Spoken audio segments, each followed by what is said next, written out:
आवाज आप तक में आप सभी का स्वागत है। दर्शकों, इस वक्त की बड़ी खबर आ रही है महानगर कोलकाता से, जहां पर वेस्ट बंगाल वक्फ बोर्ड के इमाम के द्वारा वेस्ट बंगाल वक्फ बोर्ड के सीईओ पर हुआ हमला। जी हां दोस्तों, बिल्कुल सही सुना आपने। वेस्ट बंगाल वक्फ बोर्ड के सीईओ पर हुआ हमला और वो भी इमाम के हाथों। ये पूरी घटना सीसीटीवी कैमरे में कैद हो चुकी है और इमाम का ये कहना है कि वक्फ बोर्ड के सारे कार्य ऑनलाइन नहीं बल्कि ऑफलाइन होने चाहिए और इसके साथ ही सभी इमाम लोगों ने सीईओ को हटाने के नारे भी लगाए। इस मामले को काफी गंभीरता के साथ देखते हुए सीईओ का बयान ये था कि वो वहां शांतिपूर्वक बैठे हुए थे और डेपुटेशन देने की बात चल रही थी और इसी बीच इमामों ने मिलकर शोर मचाना और चिल्लाना शुरू कर दिया, जिसके दौरान एक लोग घायल भी हो चुके हैं। बस इतना ही नहीं दोस्तों, सीईओ ने पुलिस में एफआईआर दर्ज कराने की भी बात कही है। तो आइए दोस्तों, चलकर देखते हैं क्या है पूरा माजरा। फ्राइडे को चेयरमैन साहब हमको बताएं कि डिस्ट्रिक्ट इमाम रिप्रेजेंटेटिव हैं कुछ हमारे, जो हर डिस्ट्रिक्ट को रिप्रेजेंट करते हैं। इनका एक डेपुटेशन आज के दिन है। तो पहला प्रश्न होता है भाई कोई रिटर्न परमिशन लिया है या कोई टाइम लिया, ऐसा कुछ उन लोगों ने नहीं लिया। अपने से ही वो लोग अपना एक एडवर्टाइजमेंट कर रहे थे कि हम लोग आज के दिन में डेपुटेशन देंगे। तो जनरली जो भी डेपुटेशन होता है वो हमारे चेयरमैन साहब लेते हैं और एज़ यूजुअल मैं ऑफिस आता हूँ। आज 10-15 मिनट लेट में आया, तो मेरे आने से पहले ही हमारा एक यहाँ प्रेयर हॉल है, उसमें कम से कम 100 लोग बैठे हुए थे। तो हमारा स्टाफ बताया कि सर डेपुटेशन वो लोग देंगे, पहले से ही इतने लोग आ गए। तो ठीक है बैठने दो, अगर प्रेयर हॉल में बैठे तो बैठने दो। 5 मिनट के अंदर ही वो लोग मेरे पियोन को धक्का वगैरह दे करके हम अंदर आएंगे, हम मिलना चाह रहे हैं। तो जनरली हमारे यहाँ ऑफिस में आने के बाद विजिटर लोग रहते हैं तो हम एक एक करके बुला लेते हैं। तो वैसे ही मैंने कहा ठीक है, जो लोग अगर आना चाहते हैं तुम बुला लो। तो 2 आदमी को बुलाएं या 4 को बुलाएं, मेरा चैम्बर भी छोटा है, हार्डली 5 आदमी बैठेंगे। अब एक साथ 20-25 आदमी धक्का कर दे के ढूक गए, अंदर आ गए। अंदर आने के बाद बोलेंगे हमारा 6 महीना से यहाँ पेंडिंग पड़ा हुआ है। तो सबसे पहले आप लोग एक चीज़ जाननी ज़रूरी है कि यहाँ करते क्या हम लोग हैं। गवर्नमेंट का एक स्कीम है जहाँ पर protection of Waqf properties, development of Waqf properties के लिए डिस्ट्रिक्ट इमाम जो इमाम होते हैं मस्जिद के, उनको एक ऑनरेरियम दिया जाता है। इसका सिलेक्शन थ्रू ब्लॉक होता है। ब्लॉक से होने के बाद थ्रू डोमा हमारे पास आता है। ये 2012 से चल रहा है। ये सारे नाम हमारे यहाँ आने के बाद हमें जो पैसा मिलता है, जो हमें अनुदान मिलता है, उसको हम लोग हर महीने 30 तारीख 1 तारीख के अंदर में 1 से 5 के अंदर जनरली हम लोग ट्रांसफ़र कर देते हैं। हमारा पोस्ट ऑफिस का काम है। अब दूसरा ये है कि यहाँ पर कुछ लोग जो हैं, जो लोग आज आए हुए थे, क्योंकि जब ये घटना घटी उसके बाद जो लोग आज डिपुटेशन देने वाले थे उन्होंने आकर यहाँ माफ़ी भी मांगी। पुलिस को बोला कि जो हम लोगों ने नहीं किया है, हम लोग पीसफुल अपने ये कर रहे थे। लेकिन ये सारा उन लोगों का ही काम था कि एक तरह से प्रेशर क्रिएट किया जाए ताकि जो लोग इमाम भाता या मुअज्जिन भाता जो डायरेक्टली वीडियो ऑफिस में दिया जाता है वो नहीं दे के हम लोग डायरेक्ट वक्फ बोर्ड में देंगे और यहाँ देने के बाद आप हमको जब आप विदाउट वेरिफिकेशन को अलाउ कर दीजिए। इससे क्या जाहिर होता है कि कुछ लोग ऐसे भी हो सकते हैं जो इमाम नहीं है, या कुछ लोग ऐसे भी होते हैं जहाँ मस्जिद नहीं है वहाँ उनको भाता दिया जाए। तो ये कुछ लोग एक एजेंट का काम कर रहे हैं। ये ओपन है, ये सब चेयरमैन साहब भी जानते हैं और सारा ऑफिस जानता है कि ये लोग कुछ इस तरह के लोग हैं जो लोगों को ये करते हैं और अपना उल्लू सीधा करने के लिए यहाँ करके ये दबाव क्रिएट कर रहे हैं। दूसरी चीज़ है कि हमारे आने से पहले हमारे पुराने सीईओ साहब ने इसको फिनांस डिपार्टमेंट का अप्रूवल यानी गवर्नमेंट का अप्रूवल से इस पूरे प्रोसेस को ऑनलाइन करने की कोशिश की थी।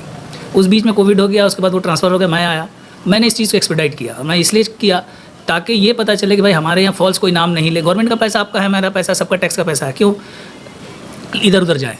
तो इसको हम लोगों ने ऑनलाइन प्रोसेस किया। मेन वजह यही है कि अगर ऑनलाइन प्रोसेस हो जाएगा तो इस तरह के कुछ लोग, देखिए इमाम साहब एक रिस्पेक्टेबल ओहदा है, जो हमारे इमाम साहब, हम लोग सारे इमाम साहब लोगों की इज़्ज़त करते हैं और इमाम साहब हमारे जो भी हैं उनका कोई गलती नहीं है। वो लोग बेचारे गांव के बहुत बैकवर्ड गांव के भी हैं, बहुत से शहर के भी, वो लोग सीधे साधे लोग होते हैं। लेकिन इसमें कुछ इस तरह के लोग, कुछ हमारे डिस्ट्रिक्ट इमाम रिप्रेजेंटेटिव भी है जो इन लोगों का नाजायज़ फ़ायदा उठाते हैं, वहाँ से फॉर्म ले लेते हैं, कहते हैं कि भाई हम डिस्ट्रिक्ट में जाएंगे तो हमको पैसा खर्चा दो।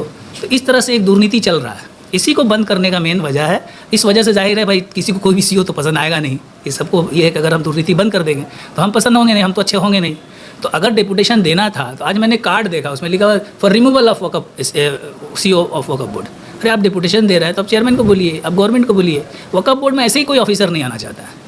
ये एक ऐसा जगह है जितने ऑफिसर लोग आए वो सब लोग सोचते हैं कि भाई यहाँ बहुत ज़्यादा प्रेशर है, बहुत ज़्यादा क्रिटिकल जगह है, यहाँ काम करना स्ट्रेस से भरा जगह है। कोई भी नहीं आना, इवन मैं भी नहीं आना चाहता था। हम लोग WBC सफर है, गवर्नमेंट हमको जहाँ चाहेगी हमको पोस्टिंग कर सकती है। अभी भी अगर कल चाहे कल भेज दे तो मैं खुश रहूँगा। दूसरी डिपार्टमेंट जाकर मैं इससे ज़्यादा आराम से रहूँगा, इससे ज़्यादा काम करूँगा, इससे ज़्यादा मैं वक्त दे पाऊँगा, मैं बल्कि मेरा मेंटल पीस रहेगा। फिर भी वक्फ बोर्ड एक ऐसा है जहाँ कौम का खिदमत किया जा सकता है। तो इस वजह से मैंने इस चैलेंज को लिया है कि जब मुझे गवर्नमेंट ने एक ऑफिसर के तौर पर मुझे यहाँ पोस्टिंग दी है तो मेरा अपना फ़र्ज़ बनता है कि हम भाई वक़फ़ का मतलब तो ये नहीं हम तो गवर्नमेंट ऑफिसर हैं या गवर्नमेंट का सर्विस दे ही रहे हैं, साथ साथ ही कम्युनिटी का भी एक ये है कि भाई इसमें एक अच्छा रोल है कि भाई चलो भाई कुछ कम्युनिटी के लिए किया जा सकता है। मेन काम तो हमारा वक़फ़ प्रोटेक्शन है, वक़फ़ प्रॉपर्टी को बचाना है, मुतवल्ली को बचाना है, मुतवल्ली के लिए काम करना है। ये हमारा एडिशनल काम है, इमाम और मुअज्जिन का भाता देना। तो इसको भी अगर हम लोग ऑनलाइन कर देते हैं तो इससे क्या होगा कि जो ड्रेनेज होने का चांसेस है या हो रहा होगा वो कम हो जाएगा, बंद हो जाएगा, हमारा ही पैसा बचेगा, आप और सबका हमारा टैक्स का पैसा बचेगा। तो ये कुछ लोग ऐसे हैं जो इस चीज़ को हवा देने के लिए, एक प्रेशर क्रिएट करने के लिए अचानक मेरे चैम्बर में जब जैसे ही मैं आया 11 बजे, अब ये लोग अचानक 10-25 आदमी घुस गए और घुसने के बाद बस बिना कि हमारे पास CCTV है, मैं आपको दे दूंगा, तो वो भी आप लोग देखेंगे तो बस मैं चुप पीसफुली भाई इमाम साहब से मैं क्या बहस करूँ, एक बेचारे इमाम है, मस्जिद के इमाम है, रिस्पेक्टेबल लोग हैं जिनके पीछे हम नमाज़ पढ़ते हैं, हम उनसे क्या बहस करेंगे। मतलब ठीक है आपकी क्या प्रॉब्लम सुनते हैं, बताइए कि आप डेपुटेशन तो देने आए ही हैं आप लोग। तो बस उसके बाद चिल्लाना शुरू, मेरा कंप्यूटर को उठा के फेंक दिया, मेरा क्लास तोड़ दिया, कागज़ वगैरह कुछ डॉक्यूमेंट्स भी डिस्ट्रॉय कर दिया।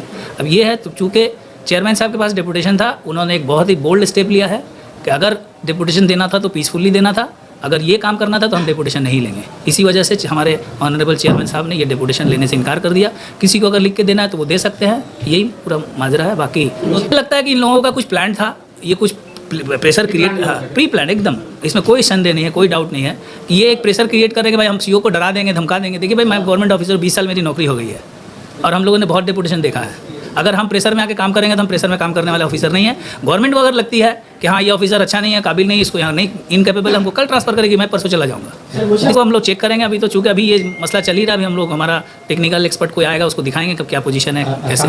आज का डेपुटेशन का एजेंडा आप फेसबुक में उठा कर देखिए, ऑनलाइन चलबे ना। आज से 20 दिन पहले एक ऑर्गेनाइजेशन ने डेपुटेशन दिया था 22 तारीख को, मोस्ट प्रोबेबली चेयरमैन साहब थे, मैं भी इवन हमारे बोर्ड के मेंबर थे, उन्होंने 45 मिनट हम लोगों को डेपुटेशन दिया, पीसफुली डेपुटेशन दिया। उनके कुछ डिमांड्स थे, हम लोगों ने हर एक डिमांड्स को नोट किया, उनसे लिखित लिया, लिखने के बाद हम लोगों ने उसको गवर्नमेंट के पास फॉरवर्ड भी कर दिया। क्योंकि भाई देखिए अगर इमाम साहब को हेल्थ कार्ड चाहिए, इमाम साहब को हाउसिंग चाहिए, इमाम साहब को और भी कुछ अगर उनका दावा है तो हम लोग तो मीडिया है, हम लोग तो भाई हम लोग उनको लेकर भेज रहे हैं। तो ये कुछ इस तरह के कुछ लोग हैं जो मैं बता रहा हूँ, कुछ डिस्ट्रिक्ट इमाम रिप्रेजेंटेटिव है, सारे नहीं, 4-5 ऐसे हैं जो इस तरह का न्यूसेंस वैल्यू उन लोगों के अंदर है, जो मैं चेयरमैन साहब को बहुत बार बताया हूँ, आज भी मैं बता रहा हूँ और आज ये सामने आ ही गया। যেহেতু আমি এক্সিকিউটিভ অফিসার, যা হবে তো আমরা আজকে এফআইআর করছি আর আমরা লিখছি, আমরা এফআইআর করে দেবো। আমরা আইডেন্টিফাई हुए हैं कुछ लोग डिस्ट्रिक्ट इमाम रिप्रेजेंटेटिव, उनके नाम भी जो एफआईआर की कॉपी हम आपको दे देंगे। कुछ का नाम आइडेंटिफाई हो पाया, सारे को हम लोग पहचानते हैं, सारे लोग जानते हैं, बहुत से लोग क्योंकि रेगुलर हैं ये लोग बराबर आते हैं। एक देखिए हम इससे क्या हो रहा है कि इमाम साहब बदनाम हो रहे हैं। अब ये 4 इमाम अगर ऐसा हरकत करेंगे तो पूरी कौम के इमाम बदनाम होंगे। हम सारे इमामों को बदनाम नहीं होने देंगे। हमारे सारे इमाम बहुत अच्छे हैं। अगर 2 आदमी गंदगी करता है, अपने ही चिल्लाएंगे, अपने ही टेबल तोड़ेंगे और अपना ही रिकॉर्डिंग करके उसको वायरल करेंगे, तो इससे और कुछ नहीं, इससे शर्म की बात और कुछ नहीं हो सकती है। बहुत अच्छे हैं हमारे पूरे वेस्ट बंगाल के, क्या बल्कि पूरे हिंदुस्तान के, पूरी दुनिया के इमाम, कोई उंगली नहीं उठा सकता है। हम लोग उनके पीछे नमाज़ पढ़ते हैं और हमारा अगर इमाम अगर ठीक नहीं तो हमारी नमाज़ नहीं होगी। तो ये अगर 2-4 लोग इस तरह से हरकतें करते हैं, इससे इमाम की कोई गलती नहीं। इमाम लोग जैसा अपना भाता पाते हैं उनको मिलता रहेगा और मैं चाहूँगा कि उनको और अच्छे सहूलत से मिले और इजीली एक्सेसिबल कर पाएँ। कोई ट्रांसफ़र हो जाए, इमाम दूसरी जगह आ जाए, ये ऑनलाइन प्रोसेस अगर हो जाता है, और ये मैं नहीं कर रहा, गवर्नमेंट ने अप्रूवल दिया है, NIC ऑलरेडी उसको बना चुकी है, हमारा सिर्फ टेंडर बाकी है। हम लोग फ्लोट करेंगे जब उसको वेब पोर्टल में जब हम लोग उसको होस्ट करेंगे तो होस्टिंग के लिए हमारा एक प्रोसेस है, वो इंशाल्लाह हम समझते हैं कि 2-3 महीने के अंदर वो प्रोसेस हो जाएगा।